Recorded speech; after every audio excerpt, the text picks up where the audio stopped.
Imagine कीजिए कि आप एक मिडिल क्लास फैमिली से बिलोंग करते हैं। आपके सपने तो बहुत बड़े हैं, लेकिन आपको पता है कि वो शायद ही आप पूरे कर पाए, क्योंकि आप एक नॉर्मल जॉब कर रहे हैं और उस जॉब से इतना पैसा नहीं कमाया जा सकता जितना आपको चाहिए। लेकिन आप एक अच्छे इंसान हैं और फैमिली की तरफ अपनी रिस्पॉन्सिबिलिटीज को समझते हैं। इसलिए जब 10 साल पहले आपके दादाजी को पैरालाइज का अटैक हुआ था, तो आप उन्हें अपने साथ शहर में लेके आ गए थे और इन 10 सालों में आपने उनकी काफी सेवा करी। जब 10 साल के बाद उनकी थोड़ी तबीयत ठीक हुई, तो वो आपसे काफी खुश थे और उन्होंने आपसे कहा, बेटा तुमने मेरी बहुत सेवा करी है, मैं तुम्हें अभी पैसे तो नहीं दे सकता, लेकिन 1990 में मैंने MRF के 20,000 शेयर्स खरीदे थे, तो देख लो क्या पता वो तुम्हारे काम आ जाए। आप एक्सपर्ट से पूछते हैं कि आपके दादाजी के पास MRF के 20,000 शेयर्स हैं और आप उन्हें कैसे बेच सकते हैं, तो वो आपको उन्हें बेचने का प्रोसेस बताते हैं और बोलते हैं कि आज इन शेयर्स की कीमत 130 करोड़ रुपए है। अब आप में से कई लोगों को लगेगा यार ये तो फिक्शनल है, ऐसा थोड़ी ना होता है। तो हम आपको बता देते हैं कि ये ट्रू स्टोरी है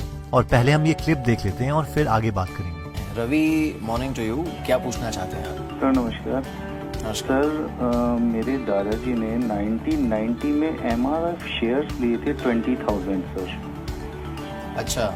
और उनके सर्टिफिकेट्स टाइप मेरे पास दादाजी ने अभी दिए हैं। एक्चुअली ये पिछले 10 साल से पैरालाइज हो गया था इनको, तो मैं इनको गांव से अपने पास ले आया, इनका इलाज किया, तो अब जाके थोड़ा रिकवर हुए हैं। सर मैं जानना चाहता हूँ ये किस तरीके से और कहाँ सेल आउट होंगे, या जैसे मैं इनको सेल करना चाहता हूँ। आप बेचना चाहते हैं इसे?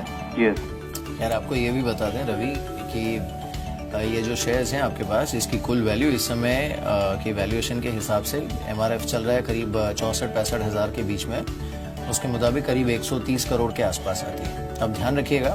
हम में से कई लोगों को ये स्टोरी देख के लग सकता है कि यार वाओ, ये तो बड़ी अमेजिंग स्टोरी है और ये कितना आसान तरीका है पैसे कमाने का कि कंपनी के शेयर्स एक बार लो और 15-20 सालों के बाद उन शेयर्स को बेच दो और करोड़ों कमाओ। अब क्योंकि इसमें तो सारा काम कंपनी ही कर रही है, तो ये तो प्योर पैसिव इनकम है। लेकिन ये इतना भी आसान नहीं। क्या आप जानते हैं कि सर आइजैक न्यूटन ने एक बार साउथ सी कंपनी के स्टॉक्स खरीदे थे, जो कि उस वक्त यूनाइटेड किंगडम के बहुत फेमस स्टॉक्स थे। एक बार मार्केट में बहुत पैनिक हुआ और न्यूटन ने वो सारे स्टॉक्स बेच दिए, लेकिन फिर भी उन्होंने 7,000 यूरोज कमाए, जो कि एक अच्छी रकम थी। लेकिन कुछ महीनों के बाद लोग दोबारा से साउथ सी कंपनी के स्टॉक्स खरीदने लगे। दूसरों को देख के न्यूटन्स ने भी वो स्टॉक्स ले लिए और वो भी ज्यादा प्राइस पर। लेकिन इस बार उन्हें 20,000 यूरोज का नुकसान हो गया। इस पर न्यूटन ने कहा कि मैं प्लैनेट्स के मोशन को समझ सकता हूँ, लेकिन ह्यूमन इमोशंस को कैलकुलेट नहीं कर सकता। न्यूटन ने अपने दोस्तों से ये भी बोल दिया था कि मेरे सामने अब साउथ सी का नाम कभी मत लेना। अब ये दोनों रियल स्टोरीज हैं और बिल्कुल ही कॉन्ट्राडिक्टरी है कि यार ये क्या,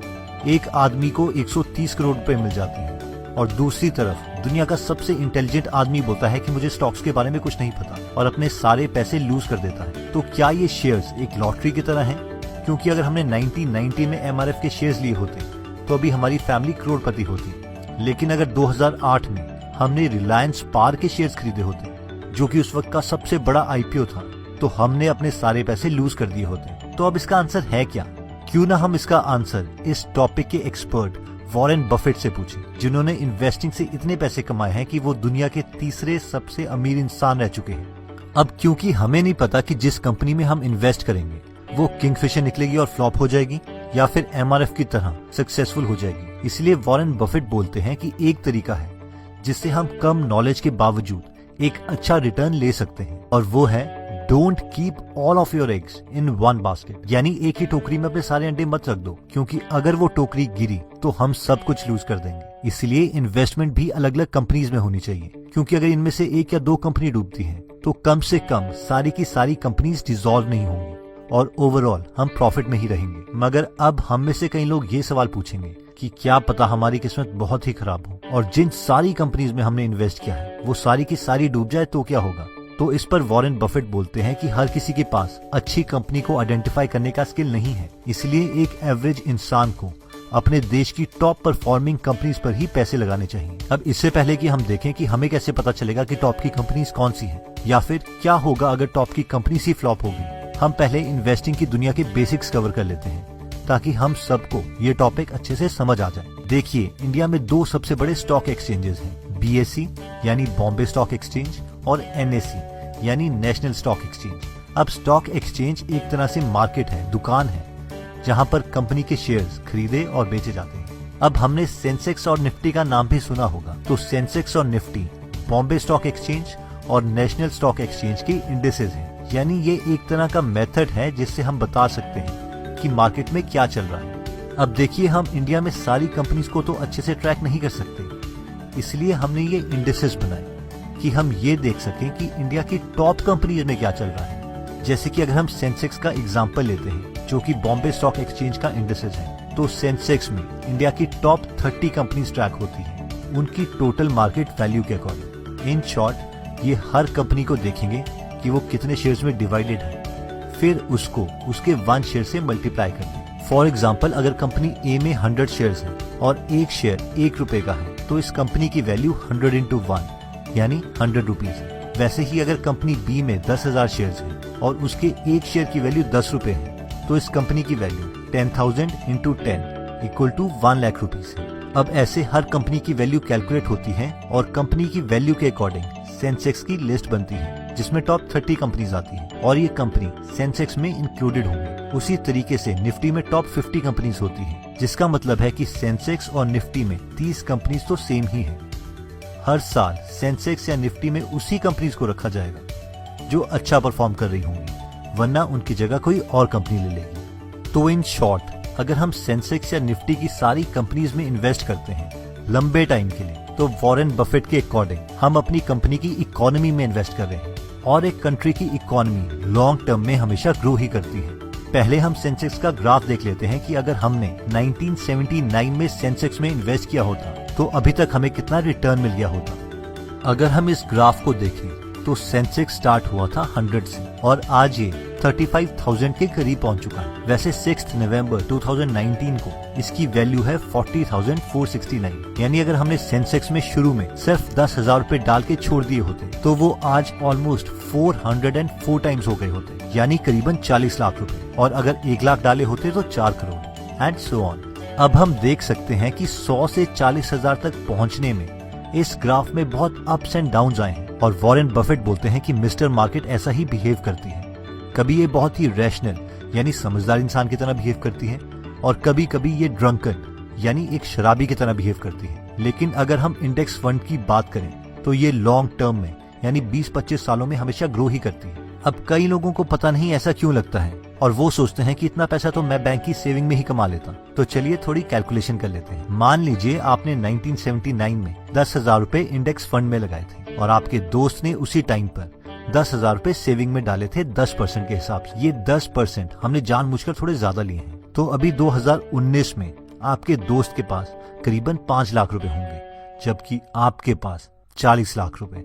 तो जैसे कि वॉरेन बफेट बोलते हैं कि लॉन्ग रन में interest in index fund will always be higher than the bank interest. Next सवाल जो हमारे मन में आता है कि हमें क्या पता शायद इन सारी टॉप कंपनीज की हालत किंगफिशर जैसी हो जाए। तो इसका काउंटर आर्ग्यूमेंट कई इन्वेस्टर इस तरीके से देते हैं। देखिए, जब हम बैंक्स में पैसा डिपॉजिट करवाते हैं तो अप्रोक्सीमेटली बैंक हमें 7% के आसपास देता है। अब बैंक ये 7% एक्स्ट्रा पैसे कहाँ से लेके आया?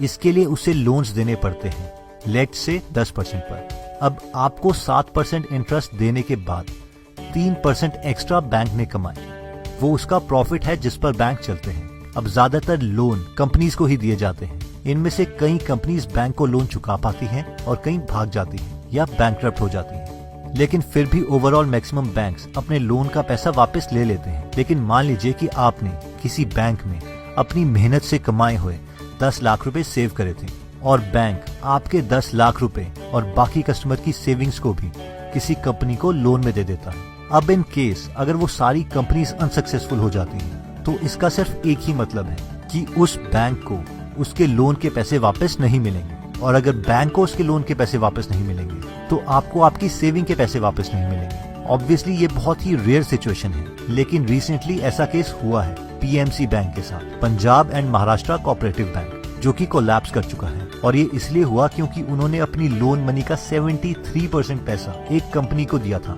जिसका नाम था HDI यानी housing development and infrastructure limited, जो कि लोन नहीं चुका पाई और ये एक बैड लोन बन गया। इन शॉर्ट आर्गुमेंट ये है कि अगर इंडिया की टॉप कंपनीज बैंकरप्ट हो जाती है तो बहुत चांसेस हैं कि आपके बैंक में सेविंग के पैसे भी अनसेफ हैं। वैसे ये बहुत ही रेयर कंडीशन है क्योंकि reserve bank of India, government और खुद उस कंपनी का एंटरप्रेन्योर अपनी कंपनी को फेल नहीं होने देगा। इसलिए अगर हमें इंडेक्स फंड्स में इन्वेस्ट करना है तो ये तो मान के चलना ही पड़ेगा कि इंडिया की सारी टॉप कंपनीज एक साथ बैंकरप्ट नहीं हो सकती।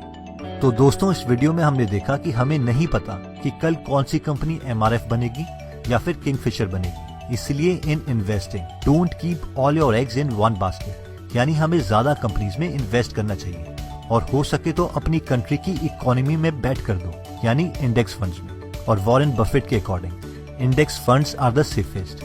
नेक्स्ट हमने देखा था कि लॉन्ग रन में इंडेक्स फंड का रिटर्न बैंक रिटर्न से ज्यादा ही होगा।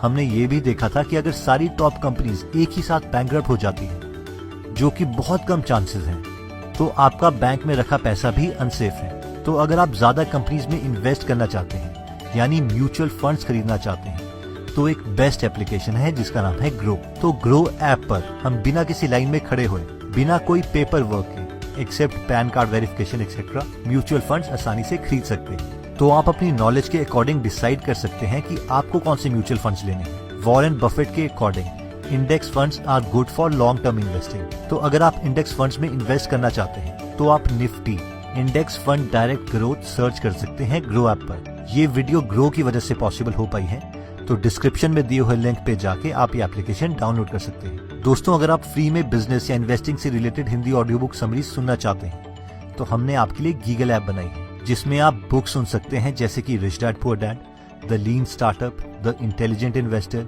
The story brand, $100 startup, 4 hour work week, rework, Atal Bihari Vajpayee, thinking fast and slow, Elon Musk, Steve Jobs, the power of your subconscious mind and many many many more. तो अगर आप हमारी गीगल app download करना चाहते हैं तो डिस्क्रिप्शन में दिए हुए लिंक में जाके आप ये एप्लीकेशन डाउनलोड कर सकते हैं। अगर आप हमारी वीडियोस मिस नहीं करना चाहते तो हमारा पेज लाइक करने के बाद 3 डॉट्स के बटन को प्रेस करके फॉलो के बटन को सिलेक्ट कीजिए और फाइनली सी फर्स्ट के ऑप्शन को सिलेक्ट कर लीजिए। इससे आपको हमारी हर पोस्ट मिलती रहेगी। जय हिंद।